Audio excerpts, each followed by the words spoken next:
Wizards Post-Game Live. Night 2 of a back-to-back on a Saturday night in the nation's capital, welcoming in the LA Clippers, a hard-fought matchup, a great game to watch and entertain. The only thing that did not go in Washington's favor was the final score, 114 to 107. The Clippers walked away with the win. Washington here in the nation's capital. The next time on the court, they'll be Monday night against Brooklyn. But Christy Winter-Scott alongside Wes Hall will be joined by Chris Miller and Drew Gooden, along with Megan McPeak a little bit later on in the show. Christy, I want to get to you first. Just your opening thoughts about what you saw during this game, and I'll have a follow-up about the next one afterwards. I saw some intentionality coming out of the gates for Washington. I thought that they were really strong with their defensive effort, which led to easy offensive opportunities. I thought that ball was moving around. Kyle Kuzma was on fire in that first half, albeit he didn't have it in that second half as efficiently. But as a team, I thought that they lost some steam down the stretch. I thought that Wes Unseld Jr. on the last two road games in Chicago and Indiana, he said we need to shore up our end-of-game energy. Indeed. And that is what happened tonight as well.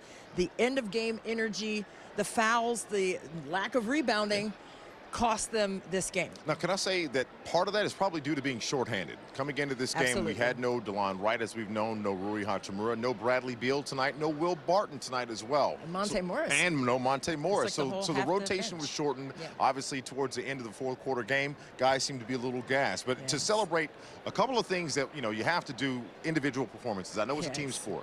But Kyle Kuzma tonight, 7 for 10 for deep, 35 points. He and the Unicorn absolutely going off, doing their job, leading the team. What did you make of Kyle's performance tonight? I mean, he was phenomenal, right? At the beginning of the game, they needed somebody to hold on to. They needed somebody to lead them, and it was Kyle Kuzma.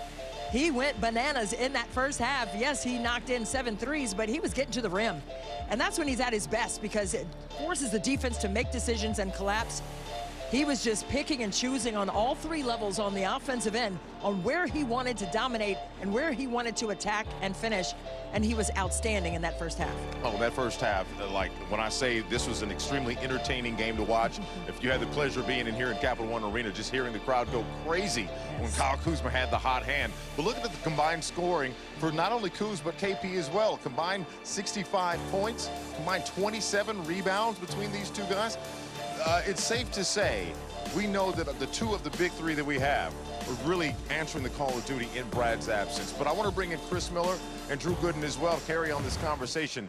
Gentlemen, albeit in a loss, a rather stellar performance from those two of the big three in Bradley Beal's absence. Drew, what were your thoughts on this game, especially the fact that down the stretch, the Wizards just couldn't pull it out? Well, in chess, you have the opening game, you have the middle game, and then you have the end game. I think the Wizards lost this game in the middle. When you talk about the second quarter, not being able to have the ability to close out that quarter where the Clippers went on a 15-0 run to go into the third, and then opening up that third quarter, getting off to a sluggish start, couple turnovers, having to burn a quick timeout and get it together on your home court. So I think they lost the momentum between that second and third quarter, And the reason why they lost that momentum, there was a stretch there of 6 minutes where they had 6 turnovers. The margin for error is very small for this team, as you guys talked about. 5 players not available. We know what Kuz and KP bring to the table every night. You tip your hat. Jordan Goodwin, stellar performance, once again filling in for Monte Morris. But when you're missing these many players, you just can't turn the ball over. You cannot give the other team other possessions, more possessions, especially a Clippers team that was really good tonight, I thought, from distance, hitting those three-point shots. You talked about it during the ball game, corner shots, and then Nicholas Batum kind of closed the show for the Clippers. Yeah. Guys, what do you make of this team, albeit in the last couple of minutes, those last 2 possessions really went in the Clippers' way. But throughout that third and fourth quarter, you saw, especially in the fourth, you saw the Wizards trading buckets with the Clippers, never allowing them any real space to try to get any separation. Yeah, I mean, you can't trade baskets and think you can win in this game. Eventually, you're going to have a consistent, consecutive diet on one or the other end. Either it's going to be an offense or defense. You're going to have to come back and score 4 times in a row or go back and get 4 stops in a row. But like Chris said, if you're going to be in those type of dogfights, you cannot turn the ball over if you're trading buckets. And tonight, that was the tell of the tape in that second half. You score, I score. You score, I score. I miss, you miss. You miss, I miss. I turn over, you turn over. So both teams towards the end, it came down to the last 2 minutes, who can take care of the ball, who can knock down shots, and who can rebound the ball, and it went to the Clippers. You know, guys, they got up by as many as 13, the Wizards, and they did that for a reason. They was getting some quality shots by their 2 best players, and they weren't turning the basketball over. There was a reason why the Wizards were up by 13. So going into this game against Brooklyn on Monday, can't turn the basketball over. Hopefully they'll have some more healthy bodies that they can deploy. But, you know, you said something during the game, too, that I was thinking about it. When you were talking about Daniel Gafford and playing with Kuzma and when to pick and choose to do this. And I've noticed this in the last couple of games where the Wizards have had to get down in a game before Wes Unseld put him back out there. Now, I don't know if Daniel Gafford would have changed the complexion of the game if you'd have played more minutes, but when you're shorthanded, I mean, I think everything is on the table. Would you agree? Absolutely. But Gafford, I would like to see the big lineup in spurts tonight. I don't think we got a chance to see that. We saw Taj Gibson come in for 2.5 minutes. But I don't think we saw that big lineup.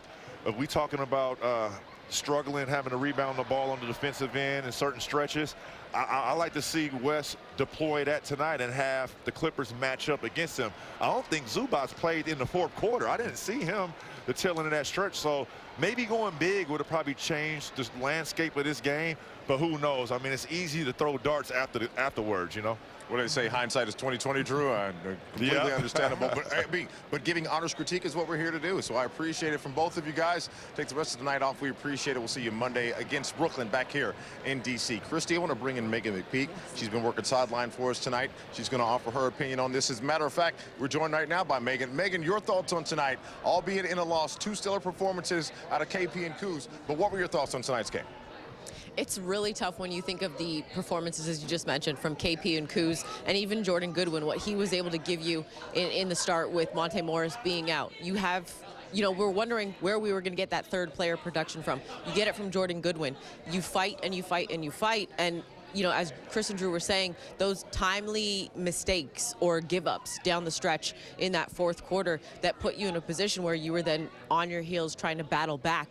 And it's really tough when you get those type of performances and it's in a loss. It can be very depleting, but, you know, at halftime, Kyle Kuzma, I asked him very quickly and simply, because we know he's been playing heavy minutes, so I wanted to give him as much halftime rest as possible. And he simply said, I'm having fun, because 25 in the first half is one of, you know, top 2 season highs for him in a half when it comes to scoring. And he just said, I'm having fun out there. So even though the Wizards are unfortunately still in this losing streak, it's the fact that guys are still having fun, and that says a lot, because it can be very, very frustrating as a player when you're dealing with games like this, where you're in the games, late in games, down the stretch, and execution comes into play, and then you don't get the win. It can be very frustrating, and it can kill morale, but the fact that these guys are still happy and still enjoying playing basketball still says a lot, I think. Indeed it does, and I'm glad that they're staying on a positive note as much as they possibly can. But Christy, taking it to the player side of it, right, when you know you're shorthanded on a night like tonight and a strong opponent comes into town, how do you mete out your energy throughout the night to make sure you have something left later on in the clutch? I mean, the love of the game comes through, right? I mean, I think that's what Kyle Kuzma told Megan at halftime. I'm having fun playing. I mean, if you love the game, you're just going to play hard and compete and just pour it all out there. And I think that's what you saw tonight from Washington across the board, all the players. I mean, yes, you're shorthanded, but you can't go in focused on that, okay? Right. You have to go in focused on what you can do to impact the game in a positive way. And I think that's what every single player did for Washington. And they gave all they could give. They did. They gave all they could give. When you think about a guy like Porzingis, for example, I want to look at his stat line for the night. 30 points, 15 rebounds, 6 assists. I've asked this question every night. Is there anything more that he can do? It's a superfluous question at this point. So now the question is there anything outside of the box score that need be done to help get this team over the hump, Megan? I think, you know, and this is the thing that we don't know. So I'm completely speculating, because I am not in the locker room pregame. I'm not in the locker room at halftime for these conversations. I'm not in the huddles every single time. And I'm not, you know, on the team bus. We don't know what he's saying to the guys. We don't know what Kyle Kuzma is saying to the guys. We don't know what anybody on the team is saying to each other. We don't know the conversations that these guys are having, because they're keeping it to themselves and they're keeping it in the locker room. So that's the one aspect that we don't know that could be happening, is the vocal leadership. We may not see it from him on the floor, because he leads in his own way. They all do. All players do. Christy, you know that as well too, not only as a player but as well as a coach. that's the aspect we don't know, and I'm okay not knowing because certain things you got to keep in the locker room. Same question goes to you, really, Christy. Like, beyond the box score, is there any other way that Porzingis could try to influence this game? Because we know what he does on the court. I just want to see, like, I want to win. And at this point, I'm opening every door to try to find it. Well, I think, you know, what Megan said was right. I mean, it can't always be something that's physical, okay? True. But sometimes when you see a player like Kristaps Porzingis get down on the floor and hustle for the 50-50 opportunities, I mean, sometimes it's by example that you can be a leader. It doesn't have to be your verbiage. Excuse me. It doesn't have to be what you say. It doesn't have to be your gaudy stat line where you almost mess around and get a triple-double, KP. But I think for what he can present as a player now with some experience in the league, I think he can lead by example and get those hustle plays. You know, I was talking to some of the people here from media during the game, and I said, hey, you know, these are the plays that make or break the game. Yeah. And they were hustle plays down in the dirt, gritting out a possession. And Kristaps Porzingis was in the middle of that. Well, you mentioned that leadership and getting down and getting it, quote unquote, out of the mud, per se. And again, as we take a look at the combined contributions from Kuz and from Porzingis tonight, when you talk about leading by example, you can see a reflection of that, or the affirmation of that, when you look at a guy like Jordan Goodwin, who technically is on the other end of the roster. And you go, wait. If the number one guy on the team is jumping down, like you said, getting on the court, getting sweaty, trying to go after loose balls, and Jordan Goodwin's doing the same thing, it creates a synergistic sandwich of effort, per se. Absolutely. And that's right on the head, because when Jordan Goodwin walked in, what did his shirt say? Mad Grind.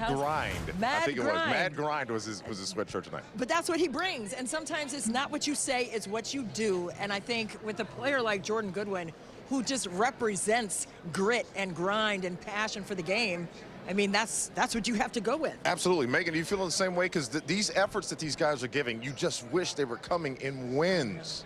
Yeah, and that, I know it can be frustrating for fans. I know it can be frustrating when you get performances like we got tonight from those three guys, and it's in a loss. But at the end of the day, it's the fact that you have to applaud them and you have to give them respect. They are going out on a nightly basis, getting on that floor for 48 minutes and 94 feet every single time, and they're putting everything on the floor. Like, you're looking at the last two nights on a back-to-back, Kuzma and KP playing 35-plus minutes. They are absolutely gassed. KP dealing with that foot situation.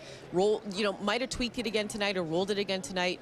Plays through it, and that's something that throughout his career, as Chris and Drew spoke on, he battled injuries and battled the can he stay healthy. He is fighting through issues. Every single player on this roster is battling something, and they are giving it everything. So as frustrating as it can be for fans, it is just as frustrating for the guys on the roster and the coaching staff that these efforts are coming, unfortunately, in losses. But you have to give them respect, because I would like to see 10 people right now that would go out on that floor in these situations and still want to play the next night. I guarantee you the same people who are frustrated are not going to show up. I'm telling you, the resilience of this team, the no quit.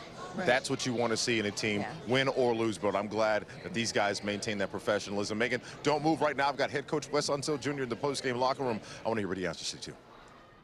Well, a lot of them, I think, are just a little hesitant to close, to touch. You know, we're there, but we're not. And I think it's some of that's a little concern about inability to guard one-on-one. So you cushion guys, but we got to get out of our comfort zone and get there. And guys are just shooting, you know, you're there, but you're not putting them in under any duress. So they're just lining it up and shooting it. And what was your take on that sequence with, KP attempting the three and then, of course, the flagrant from Denny? I don't think the flagrant was anything intentional. Just got wrapped up, and he knew he had to foul, but, the play is designed for him to catch in the paint. He got pushed out. Once you get pushed out, I was hoping he'd just put his head down and drive. At worst, you get free throws, maybe you get an and one, but we had time for 2 possessions.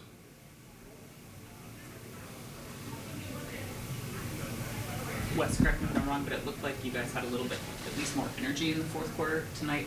What was the difference there? What were you able to kind of keep up with them better? Well, I thought we had energy most of the game. For a second night of a back-to-back, we were down a few bodies. I thought the effort was there. Boils down to, once again, some of the details. It wasn't an overwhelming advantage on the offensive glass, but there were timely ones. Some of the timely turnovers. And of course, that the last sequence, reminiscent of Chicago, where we go to get the ball out of, his hands, and we don't rotate properly. So that it's, whether there's fatigue, whether there's just a momentary lapse of communication or awareness, we got to make that play. How much of a difference maker was Jordan tonight? He had another good night defensively. His hand activity, his physicality, he's done a terrific job. It seemed like his energy is ramped up tonight. In the previous game, is there any impetus for that, or just opportunity? You're going to play, and we need it. So it's the minutes are there, and I think he's taking full advantage of them. What did you see from KP in terms of passing effectively when he was doubled? I think overall pretty good. I mean, it's he doesn't get doubled quite often, but we've seen it several times the last 2 games. So he has an idea where cutters are going to be, and he does a good job of kind of being poised enough under pressure to get that ball out. Wes, you kind of told us what you had hoped KP would have done once he got pushed out, but I guess what was the play design drawn up in the timeout? Well, for him to catch in the paint is, after the screen his own, turn, seal in the paint, get a quick 2, knowing it was, at that point still a 2-possession game. And then when Kawhi passes to Batum to get the 3, I guess, is the game plan there for Corey to come double, or does he have some? He was supposed to go get the ball out of Kawhi's hands. And we just didn't make the necessary rotation. What made Paul George so tough tonight? I mean, he's Paul George. I mean, he's tough most nights. His ability to score the ball, he got a rhythm, got going. He's a tough out. So it's for the most part, most of the game, I thought we did a pretty good job on him, and he got going, late in the game. He and Kawhi. Wes, are the type of problems you're seeing as the kind of this little losing streak continues something that you're almost heartened to know that, okay, these are fixes that are happening because we're shorthanded, we're tired, we're making mistakes, or are they things that you've been seeing kind of throughout the season that are just showing up? No, I think it's probably the former. Guys are playing a lot of minutes, and there's a fatigue factor for sure. It's not an excuse. We got to make some of these plays. We have to have the recognition to, whatever the coverage may be, to pull the trigger, rotate correctly. That's manageable because we've done it, we do it, and then sometimes in these late fourth quarter situations we don't. When you have a guy like Corey who has an elite NBA skill when it comes to shooting the basketball, how do you keep him encouraged when his shot isn't falling? Well, I think most shooters, they know how to fix their shot. They know what the problem is. Sometimes you got to credit the defense. They know that's your strength. They're not going to let you play to your strength. I think this year he's added, the ability to put the ball down a little bit. He's done a better job finishing in the paint. That's going to help him even more. But I think he knows, he'll continue to get those looks, and I expect him, his teammates expect him to step up and knock those down. Head coach Wes Unseld Jr. at the post-game podium. Coming back on the other side, Jordan Goodwin taking advantage of the opportunity afforded him, not shy of the moment, and better yet, proud to be where he is. That story coming up on the other side of post-game live returns.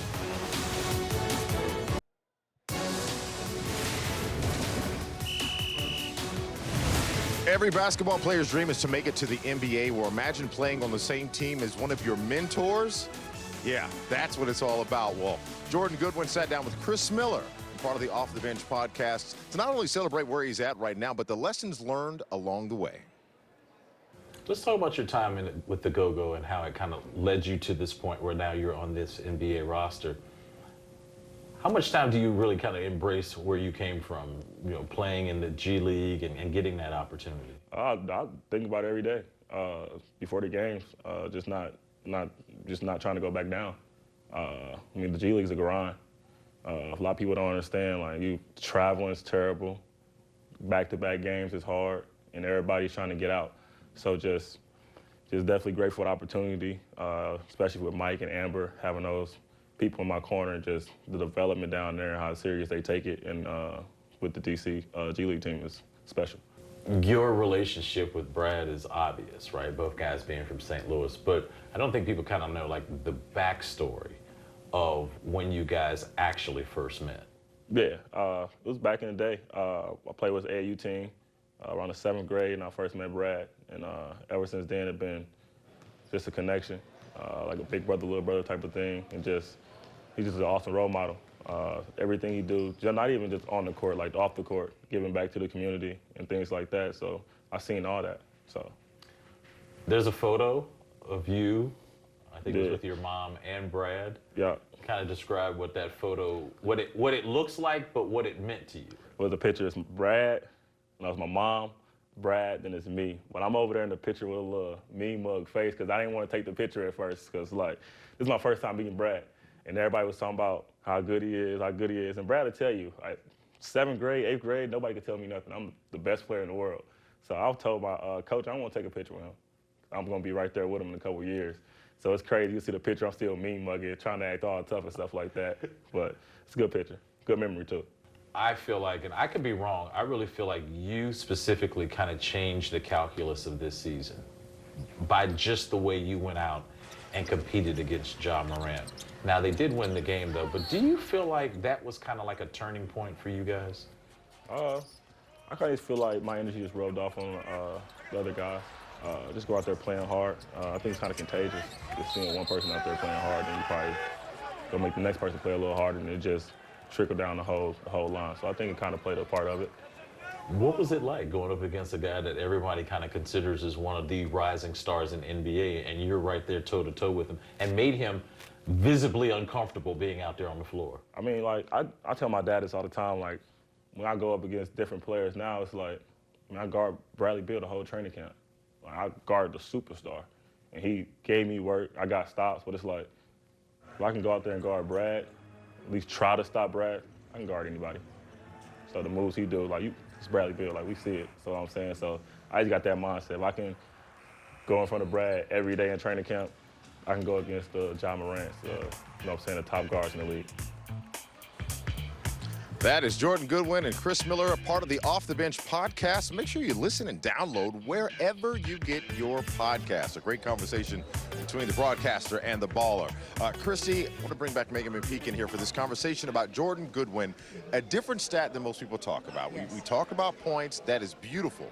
But guys, over the last 2 games, Jordan Goodwin has tallied 11 steals. 11 steals, Christy. Yes. He's doing his job. He is doing his job and then some, because he also had 6 assists and only 1 turnover tonight as well. I mean, his floor game has been more than immaculately efficient. He has been an impactful player when the team needs him to step up. He is there, stepping up in a big, gigantic way, whether it's knocking down threes, whether it's distributing to his teammates, or locking down and being disruptive as a defender with fire in his eyes. You love to see it. I mean, you saw that picture of him when he was in 7th grade with the mean mug.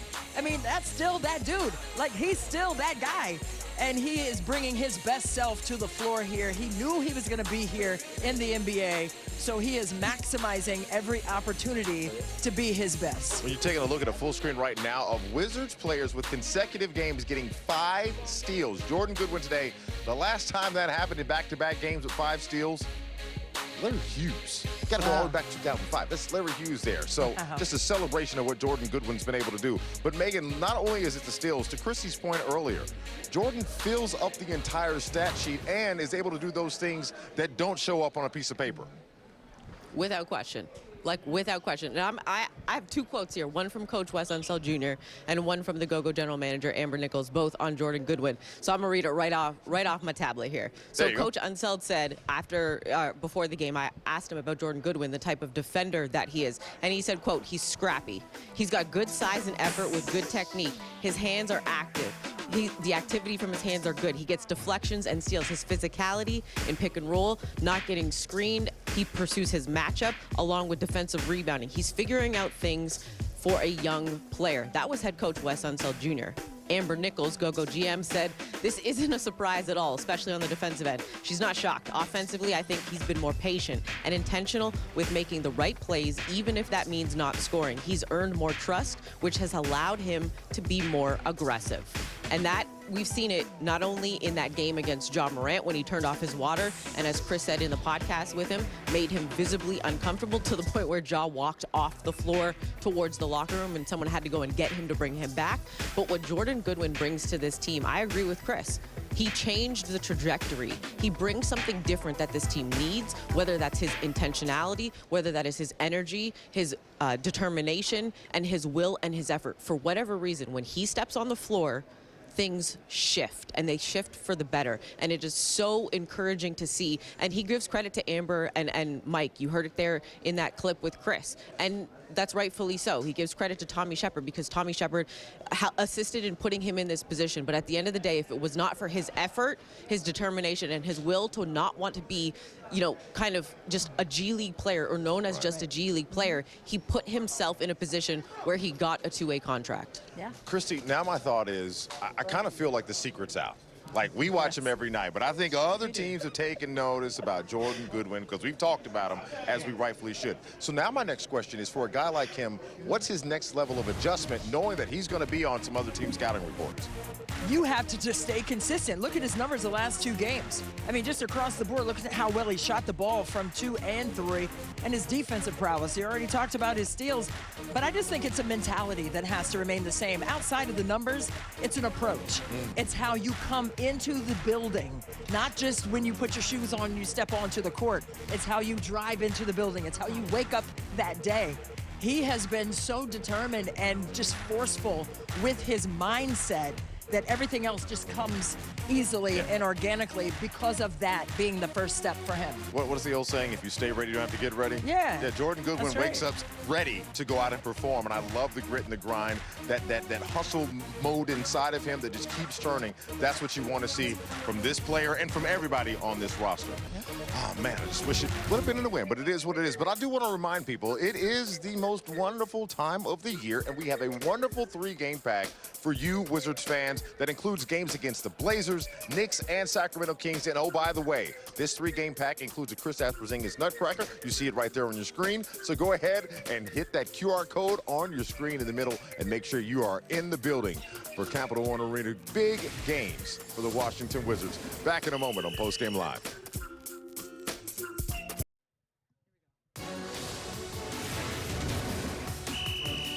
Welcome back to Wizards Post Game Live as we take a look back at a bold prediction from earlier tonight, brought to you by Greenberg and Betterman. Remember to go to gblawyers.com and feel better. Denny Avdia scoring 10 or more points tonight was tonight's bold prediction.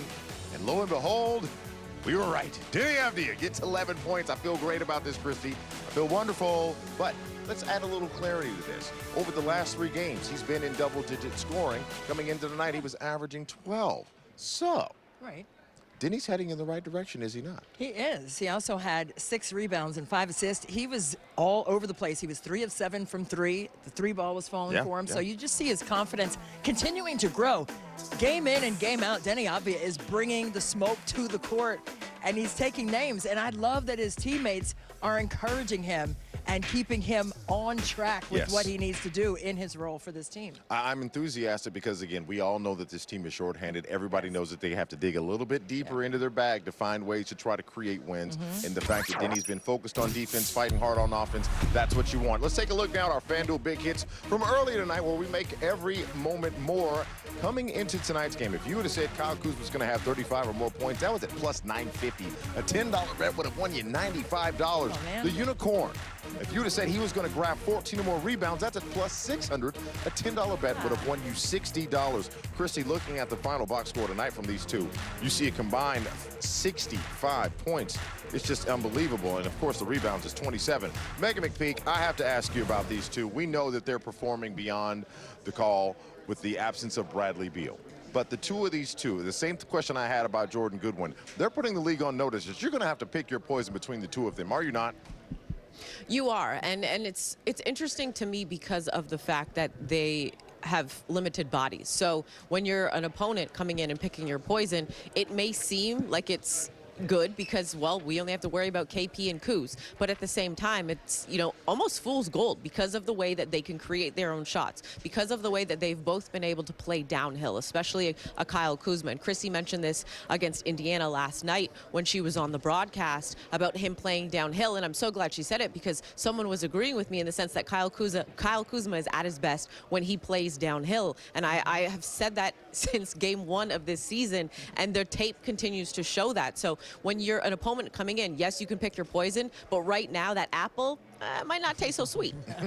Yeah, and Megan, last night in Indiana, when the double teams were coming to both of those players, Kristaps Porzingis and Kyle Kuzma, how else could they get them more involved when they're getting that ball on that left block and they're getting double teamed? What else can they do to free themselves up a little bit more? One of the things I think we appreciate is the athleticism of Kyle Kuzma being the difference between the two. Right. Kyle can break you down from the top of the key. He'll drive and try to finish at the lane.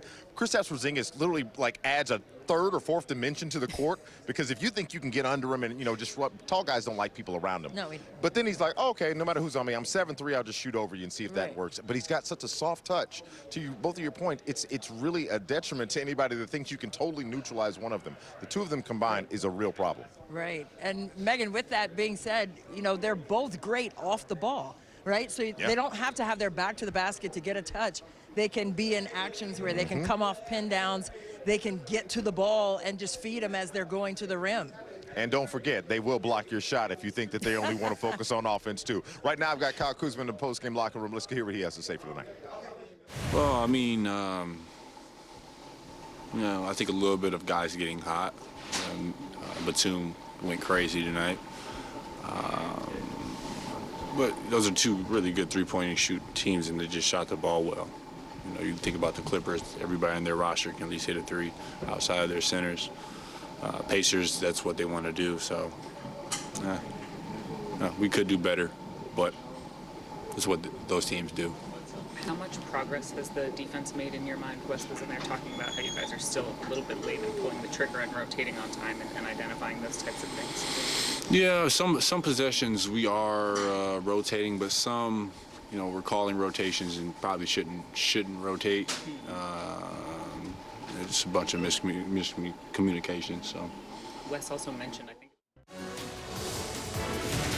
Welcome back to Wizards Post Game Live.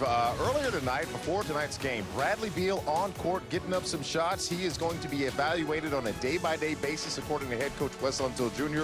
Of course, out tonight on the 3 games due to that hamstring strain, but hopefully back in action on Monday. Speaking of Monday against Brooklyn, the first 10,000 fans in the building will get this lovely tote bag. It is a part of Japanese Heritage Night. This bag here, I might not even, here, Christy, you want that? I'll take it, yep, no, thank you. You're not. Well, taking it home. You hold the bag. Megan, real quick, what do the Wizards have to put in their bag to get a win on Monday? I think it's got to be attention to details, and also keep in mind the Nets tonight had 8 players out with injuries, 7 of which were injuries. 1 was personal reasons. So could they take advantage of a shorthanded Nets team? Same question goes to you, Christy. I think they have to come in with a focus and intentionality to get a win before they head off on the West Coast trip. Take a little bit of that grit and grind from Jordan Goodwin, stir it up with these two right here, and let's see if we can get ourselves a dub. On behalf of our great crew and staff here at NBC Sports Washington, for Megan McPeak and Christy Winter-Scott, I am Wes Hall. Enjoy your Saturday night. Stay safe, DC. We will see you Monday for Wizards Nets on NBC Sports Washington.